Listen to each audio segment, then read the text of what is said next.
When you believe that you are done with the outlines, the best thing for you to do is to zoom in and check first off your outlines layer.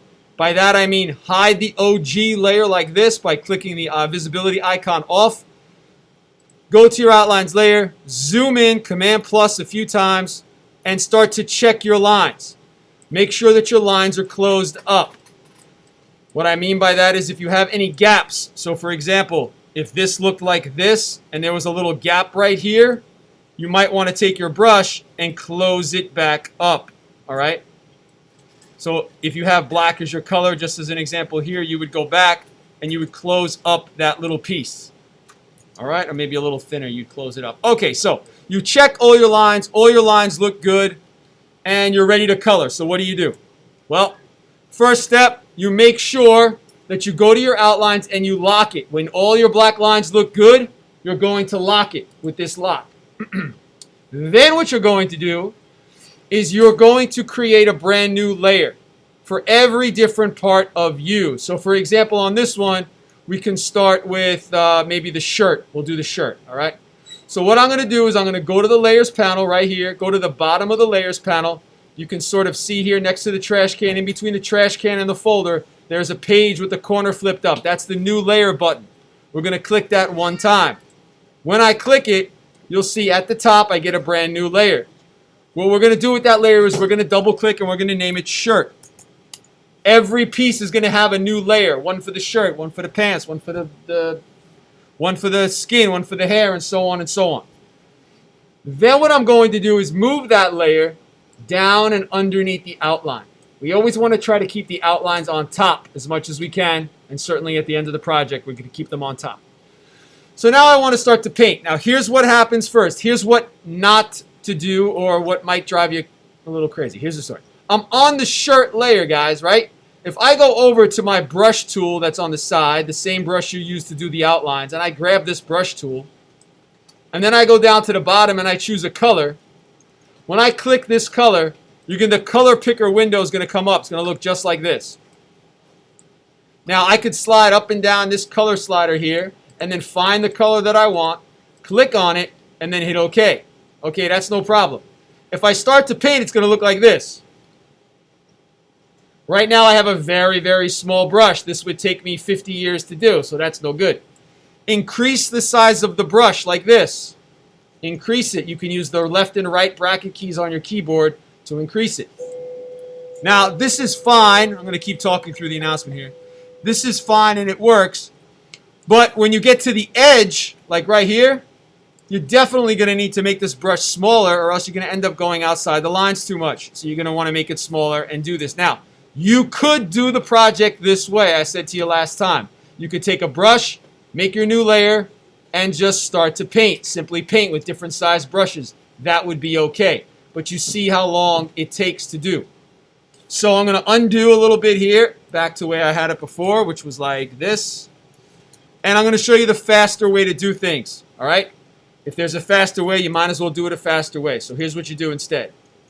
You're still going to make the new layer. But first, you're going to go to the outlines layer.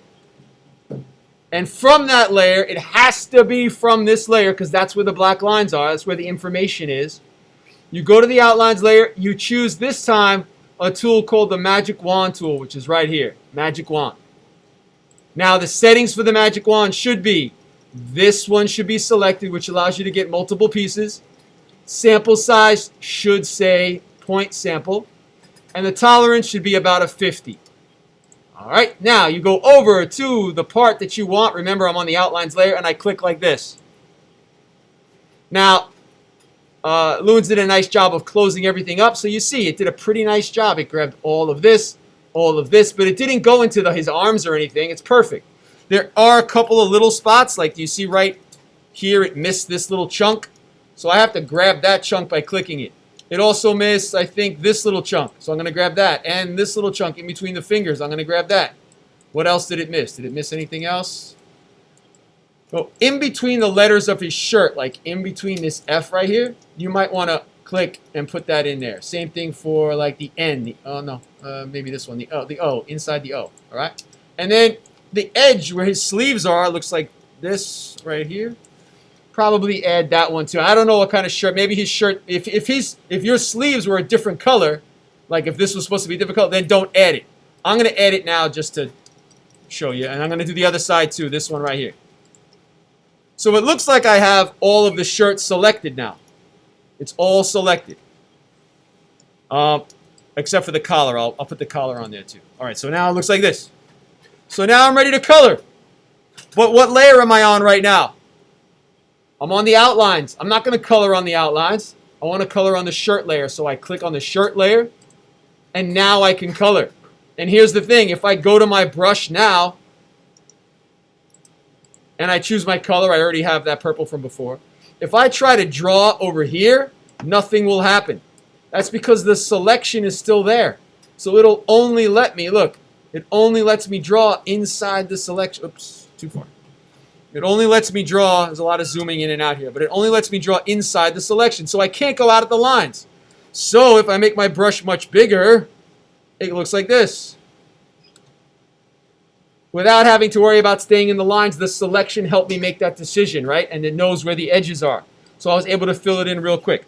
If you don't want to use the brush, you can use the paint bucket, which is this tool right here. Paint bucket. It's hidden in here. You hit G on your keyboard to get to it. And that will do the same thing in 2 seconds. 1, 2, 3, boom. And it fills it in. So I'm going to go through the step one more time. You will see these little dots are still there, these little selection dots. I don't know how well you guys can see them, but they're like right here. You see this?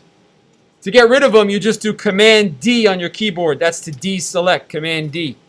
And they go away. All right, now I'm going to do it one more time to a different part of this same one just to show you. All right, if I'm going to try, let's say, the pants this time.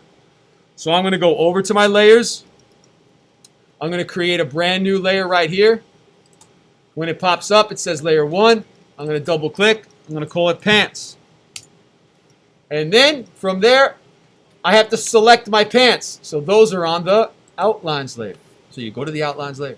You use the magic wand tool, which is this one right here, guys, right? You go over to the pants, and you click on the pants. You can see right now so far, I was able to select this leg.